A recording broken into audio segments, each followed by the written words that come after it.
please? You do swear the testimony you're about to give relative to the cause now under consideration shall be the whole truth and nothing but the truth, so help you God. I do. Father, would you please state your full name for the record? Kevin Michael, both standard spelling, McDonough, McDonough. You've been through this process before. You know you're under oath, and it's being recorded both by videotape and transcription. I do know that. Okay.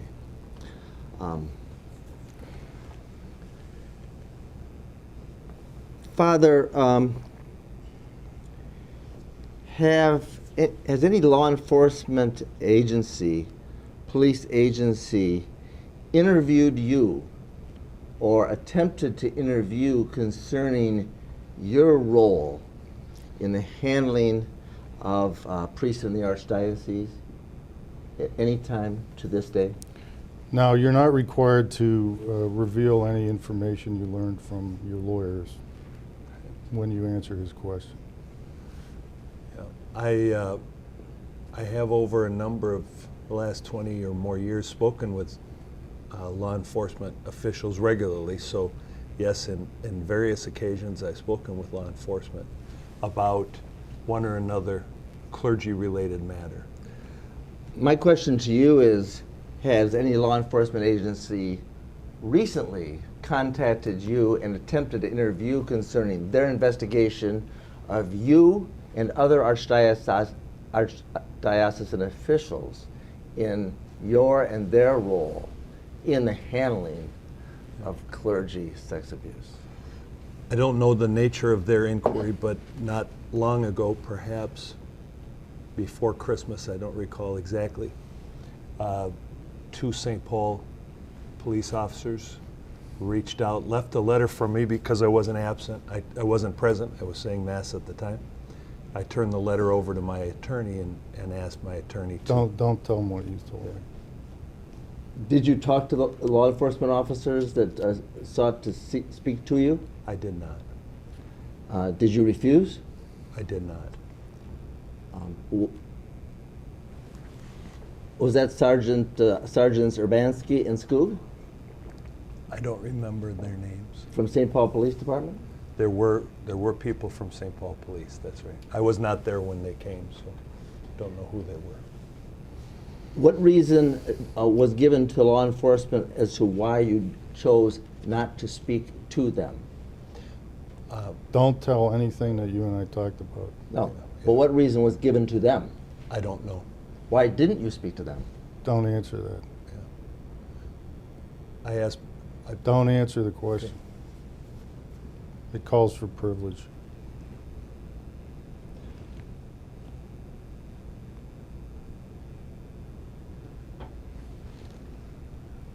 Did you read the letter? I don't recall whether I read the letter or not. The letter was sent to you by them, was it not? Yes, it was. Okay. And it said, Father McDonough, we want to speak to you concerning our investigation of your role and others in an ongoing investigation concerning the role of you and other archdiocesan officials in this investigation, correct? I don't recall the content of the letter. Okay.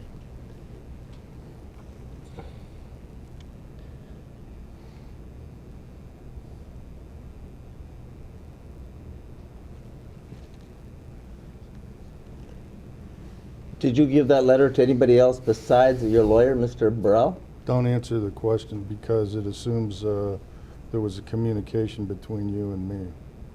Well, did you give that letter to anybody besides a lawyer for you? I did not. Did you give it to Archbishop Neinstadt?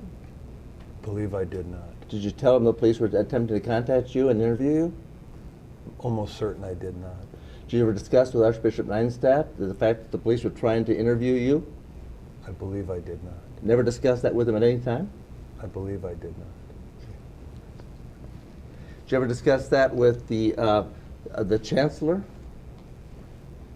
And which chancellor would that be? That would be either Eisenzimmer or Keppers? I may have told Kippers that I had received a letter. And what did you tell him? believe I told him I'd received a letter. And did you tell him that you intended not to discuss it with the police? I don't believe I discussed the matter at any length with him. What did Kemper say when you told him about the letter? I don't recall what he said. The police have reported in the newspapers that you had refused to cooperate with them. Is that correct? Is what correct? That you had Yeah. refused to cooperate with law enforcement in their investigation? Yeah, I can't speak to whether they've indicated this in the newspapers because I've not been reading the great majority of newspaper reports related to any of these matters in recent months, Have you, when you say recent months, how many? since last fall. Well, you talked to NPR before last fall, didn't you? I did. Actually, I talked to them right at the very end of September. And so why did you stop reading news accounts and make a decision not to follow what was going on? I had other work I thought was more important and required my full attention. And so do you agree or disagree with the characterization that you refused to cooperate with law enforcement in their ongoing and current investigation? I disagree with that. And how have you worked with them then recently in their investigation? What have you done? There's been no further contact from St. Paul in recent months. So What efforts have you made to cooperate with them? there have been no further contact from them in recent months. So Have you ever reached out to them to provide them information? no, Why not? that's, I don't see what would be appropriate about that. You don't want them to know what you know? One doesn't simply call the police and say, "I'd like to come in for a chat, ladies and gentlemen." If you have evidence of a crime and crimes being committed, either past or current, don't you think that's something they could and should know? I'm imagining we'll have a chance to address a number of those things today. Yeah, but don't you think that's also a matter for the police, not just us? Well, I'm also imagining you'll have a chance to pass the information along to the police. So is it your expectation that you would wait till this deposition and be required to sit for this deposition that the police would get the information? You know, the police have been in a position to reach out to me insofar as they'd wanted to. I've had no reach out from them for multiple months. But you chose not to talk to them, right? That's correct. So them reaching out to you isn't going to get them anywhere because you're not going to talk to them, right? I'm not in their head. I can't tell you what their thinking is. Well, if they come over here today at the end of this deposition and ask to talk to you, are you going to talk to them? Do you want me to speculate about that sort of thing? I'm going to ask you if you're going to tell them, if you're going to talk to them. If I don't want to deal with the hypothetical. Deal with the police when they contact me. Well, the police investigation is not hypothetical. You know it's ongoing, right? I don't know that. I'm telling you it is. Okay. Are you going to testify today? And I don't think it's any secret to you that there's an ongoing investigation, is it? I don't know the status of the police work. Well, the letter to you said there was, correct? I don't recall reading the letter at any length.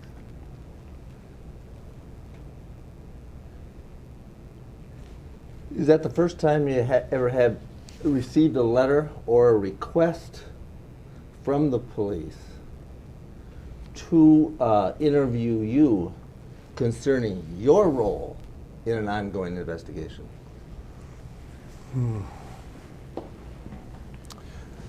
I've spoken with the police many times over my years in church leadership, but so I'm not sure. Perhaps you can help me understand. You're underlining the word "your role." Could you help me understand what you're asking? Your role as a top official in the Archdiocese and the cover-up of sexual abuse of priests.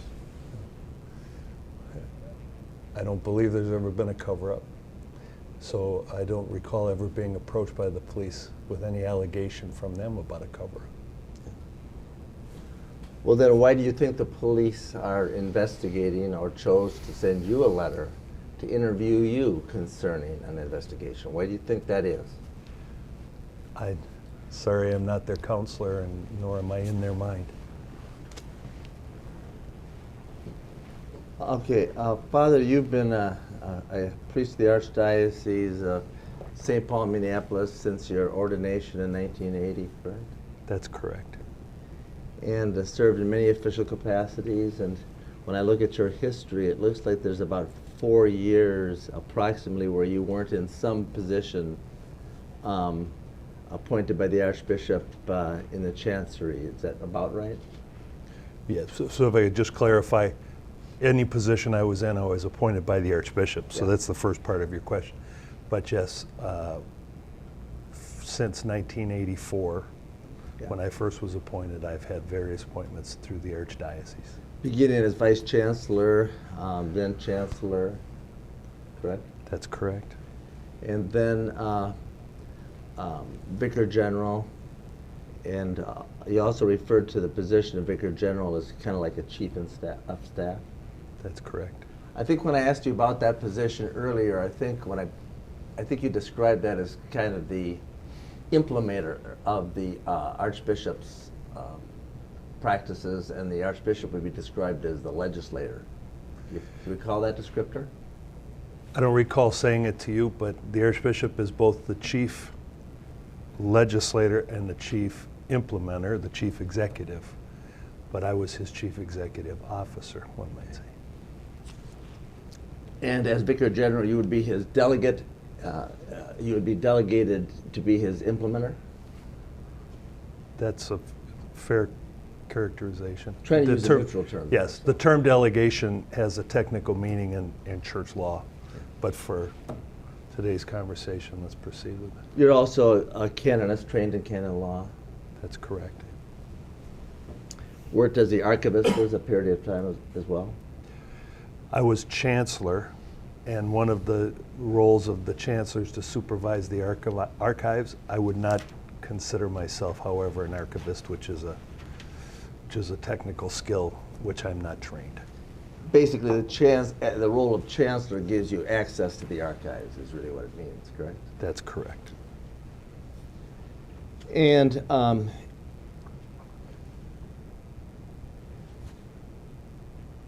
you've then worked under Archbishops Roach, Flynn, and Neinstedt, correct? That is correct. All right. In 2008, you were appointed to be the delegate for safe environment by Archbishop Neinstedt. Is that correct? That's correct. At the same time, it looks like you were promoted to be the promoter of justice. Is that correct? No. Tell me about when you were appointed to be promoter of justice. Right. The term promoter of justice is something parallel in church law to a prosecutor in civil law, and one's appointed a promoter of justice for particular cases. Okay. So that's designated on certain cases. That's correct. For example, in the Waymeyer case, you were appointed to be the promoter of justice by the Archbishop. I don't recall that that's true. It could be, but I don't recall that that's true. And as the prosecutor, at least in canon law, internal church protocol, the prosecutor is required to both to protect the rights of the priests as well as abide by the internal canon protocols, correct? I'm not sure. I don't understand the question. Could you help me with that? As a prosecutor, aren't you, and promoter of justice under canon law, aren't you required to make sure the priest is afforded the rights under canon law? Yes.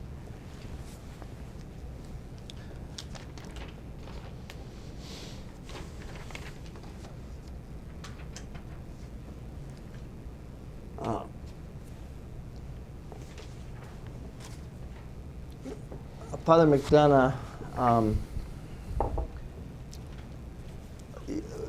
Would you agree that the Archdiocese has a very grave responsibility to make sure the children in the Archdiocese are safe? Absolutely. Would you also agree that the Archdiocese, and in your own experience as a priest in it, has promised the people of the Archdiocese that the children in it are safe? Insofar as I've been involved, we've promised that we would make our efforts to keep children safe. I've often said myself that, of course, parents have to remain attentive, and all people should remain attentive, since no one person can see that all children remain safe. But yes, I've promised personally my own best efforts as a pastor, for example. Would you agree that the Archdiocese and its officials should not gamble and take known risks with the safety of the children? All human activity, of course, includes some risk. The very to offer to educate children or otherwise be engaged in children involves some risk that public institutions of all sorts take. But I wouldn't, the word gamble is, of course, a loaded word, and one ought to take every reasonable precaution in the inherently sensitive work of educating, forming, promoting the good of children. Would you agree that the Archdiocese should make every possible effort to protect children from sexual abuse? Yes.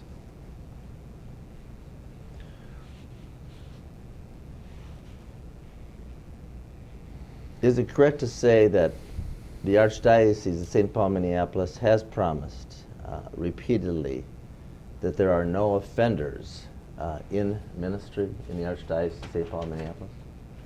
When you say offenders, could you help me understand that word? Priests who have offended children. Against minors, who've offended against minors. I believe that's true, yes. The Archdiocese has said that.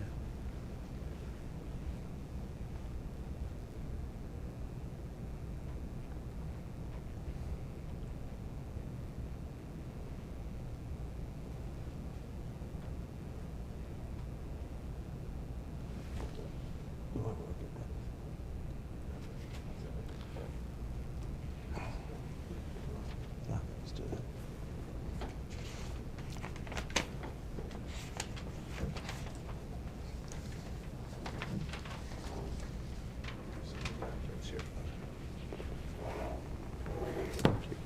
Thank you.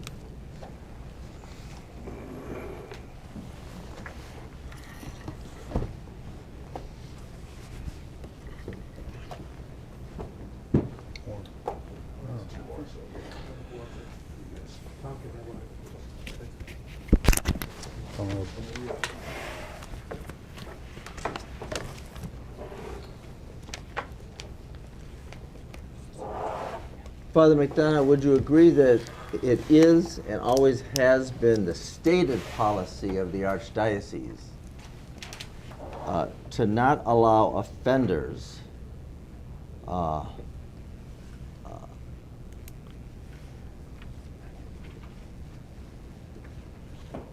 to work in public ministry? No. When did that become a policy, if it ever did?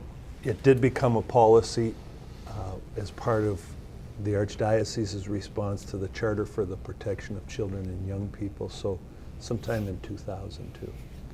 Okay. And I'm going to show you what we've marked as Exhibit 101. It's way at the back. Okay. So the numbers you're offering correspond to these numbers here? Yes.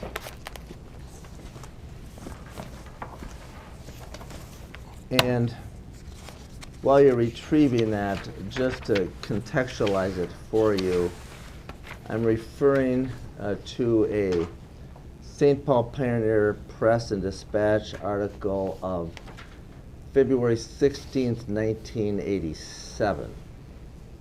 And on the first page of it, the headline is "Cover-up of Priest Sex Misconduct Denied," and there's a picture of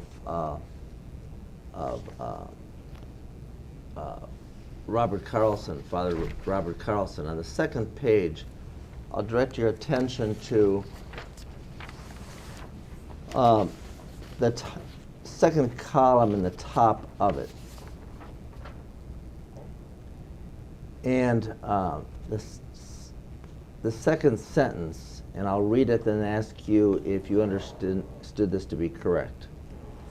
It states, Carlson said, quote, "Therefore, it's our current policy that a minister would never return to parish because how can you separate working with adults and working with children since families make up that parish community?" And it begins with, and I quote him, "It's our policy today that there really is no cure for someone with the disease of pedophilia, but only a chance for some recovery." Was that the policy as you understood it to be in 1987? At the time this article was produced, February of 1987, I wasn't resident in the Archdiocese, but rather I was away at graduate school. So I was not part of these discussions and frankly rather wrapped up in the work of completing my doctoral studies. When you returned from studies in Rome in 1980, I think it was 87. It was in 87, it's later that same year. What did you understand the policy of the Archdiocese then to be? Yeah. The best statement of it, I think, came in early 1988 when then Archbishop Roach published a statement on sexual abuse of minors. And I'm not recalling that in any great detail. That's probably available to you. It might be in the documentation, Mr. Anderson, you have here. But that would be the most thorough statement of it.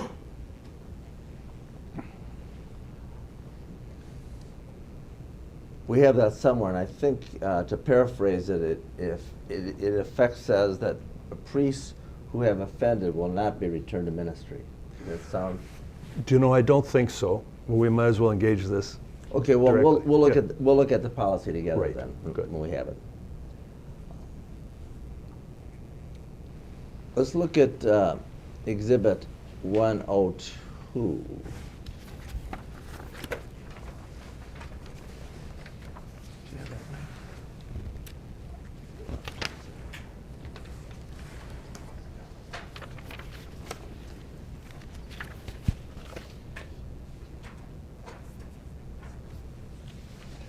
And Exhibit 102, Father, is dated October 30th, 1998, and it states Church Updates Sex Abuse Policy.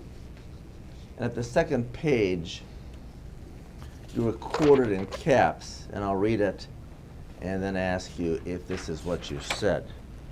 It states, "Priests who molested children are not allowed to work in a parish setting or have any contact with children," McDonough said.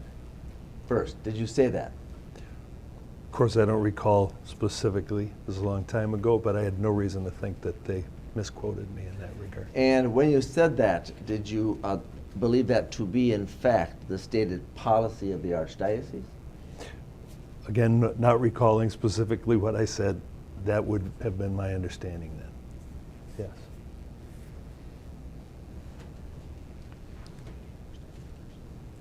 When did you first have such an understanding?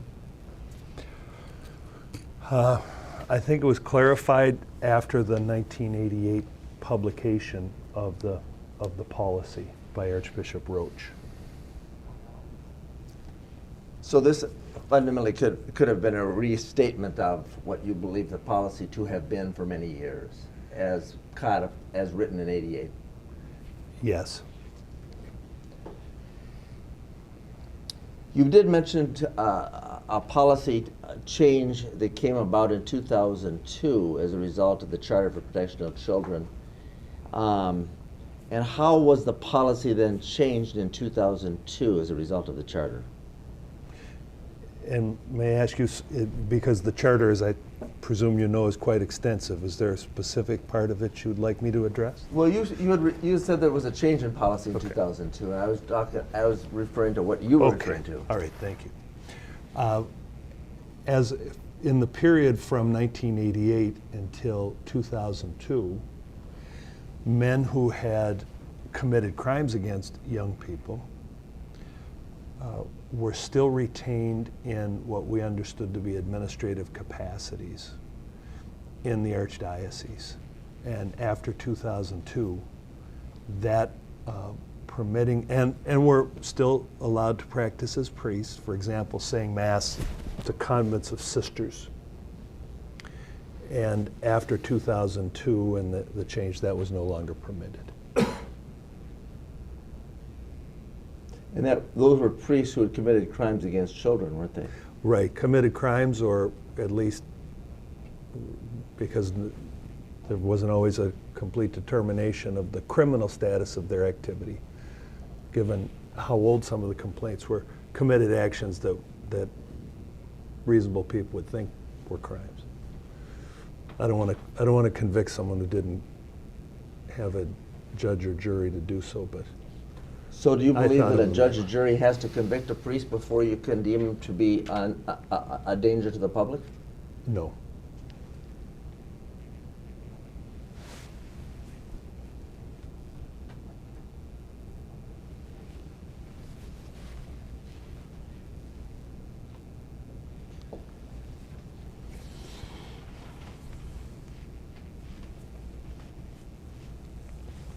In this same exhibit 102, at the second page of it,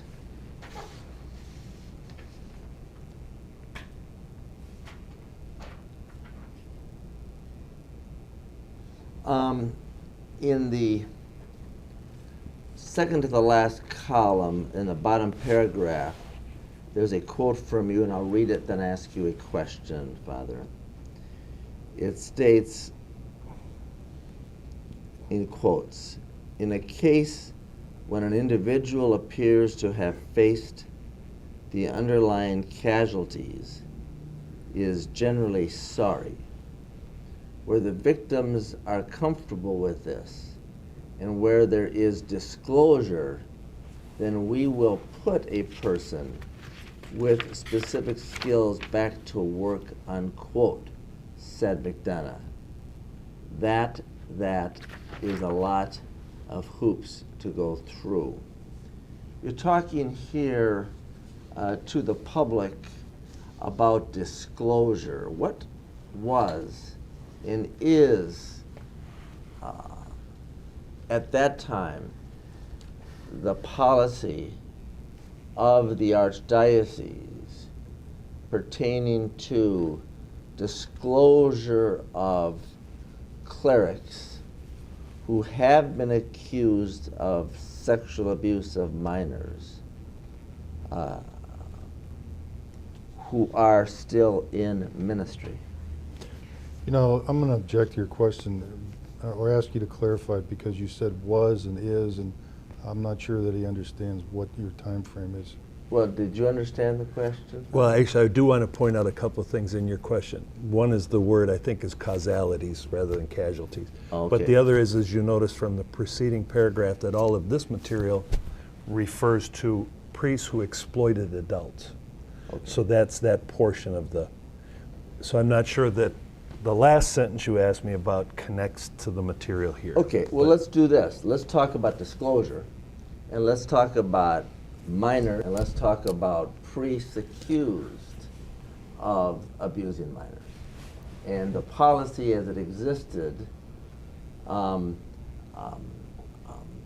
1998 at the time of this article.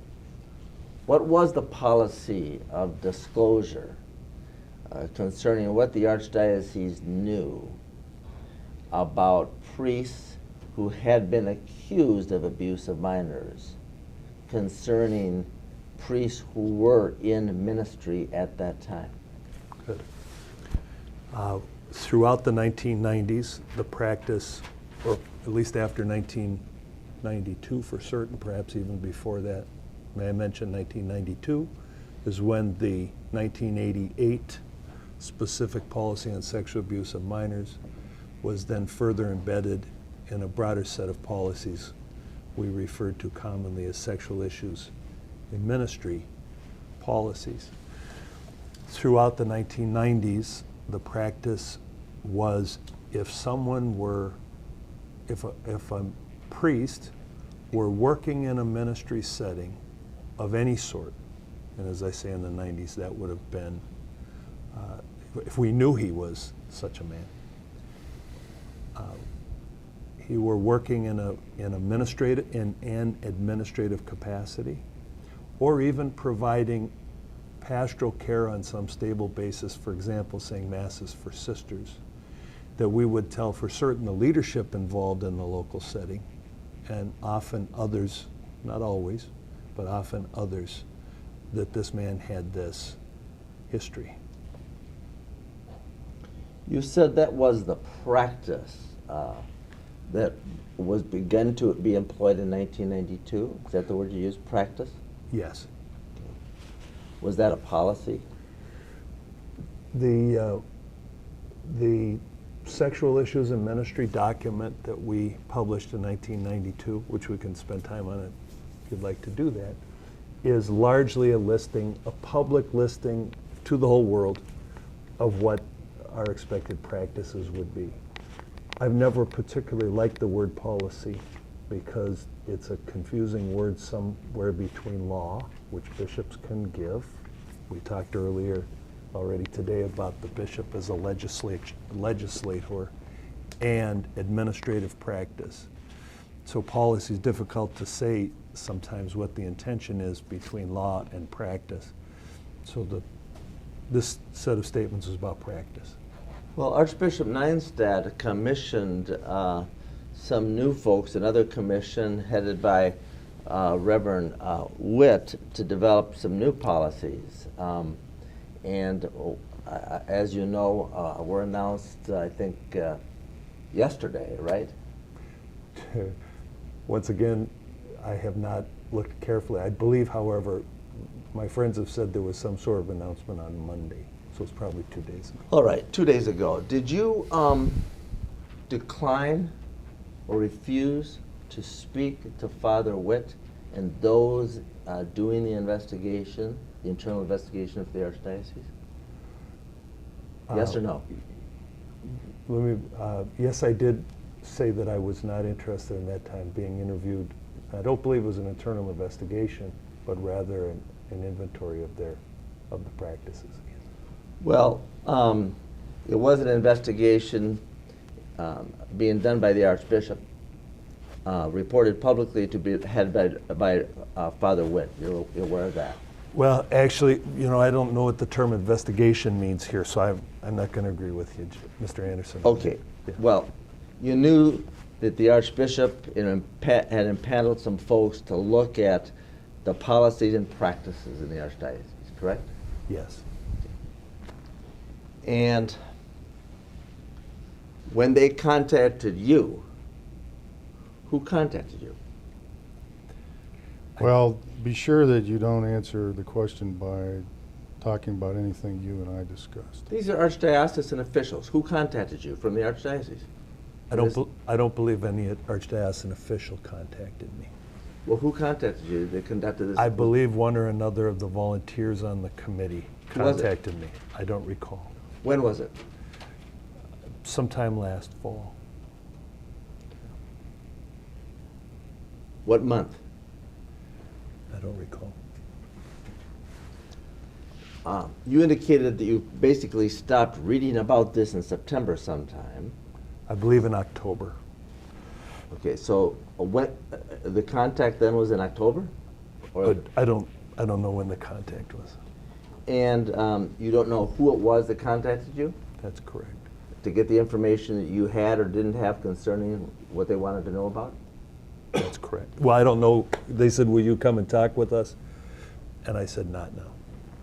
And why did you refuse to cooperate with them and talk with them and give them the information? From the very beginning, I felt that there was a media frenzy about all of this. Some of it stirred up by inaccurate statements from yourself. And so I decided very early on that it would be better that folks who were doing whatever studies they were doing would proceed. And at some point, I'd have an opportunity to offer my input. Since most of my activity heavily documented publicly for many, many years, I didn't see any particular pressing need to defend my record. Well, you knew this was something that was being done by the Archbishop, not by me, right? That's correct. Okay. So it had nothing to do with me, did it? The media frenzy had a good deal to do with you.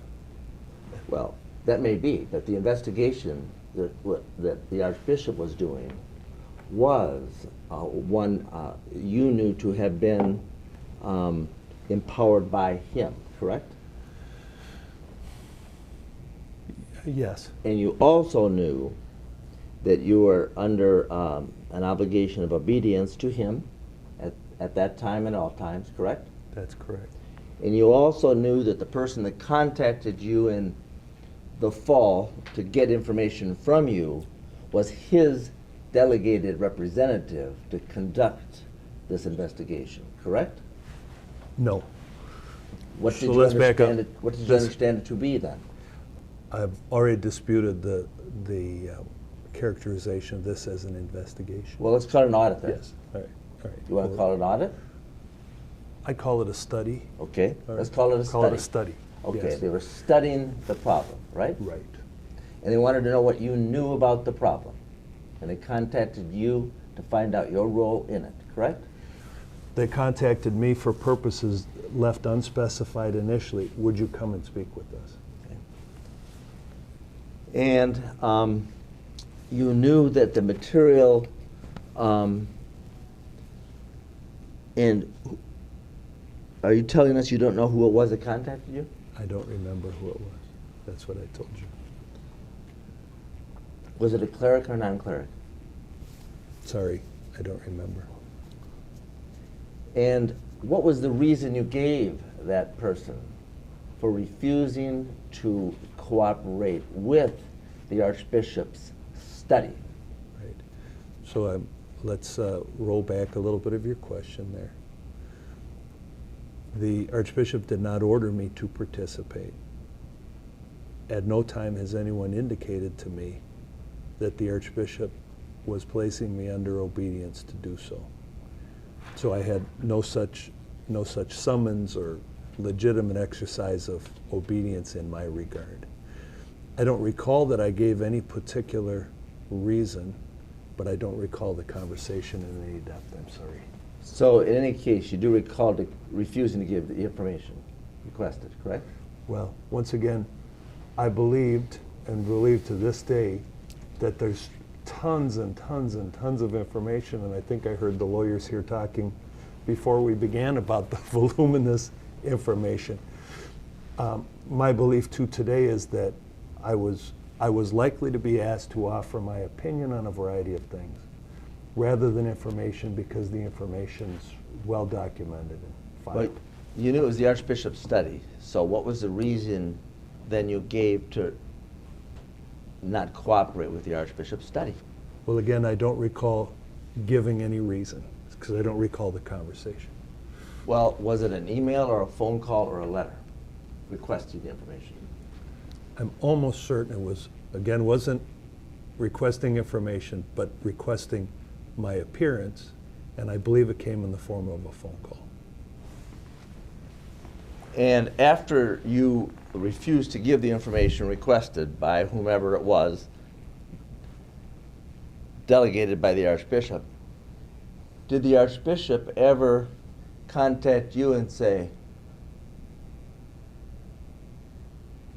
Father McDonough, you're required to cooperate with this investigation. I empowered this investigation. I'm trying to get to the bottom of this problem, and I've convened a commission to do so. And I'm ordering you to do to answer the questions that are asked of you.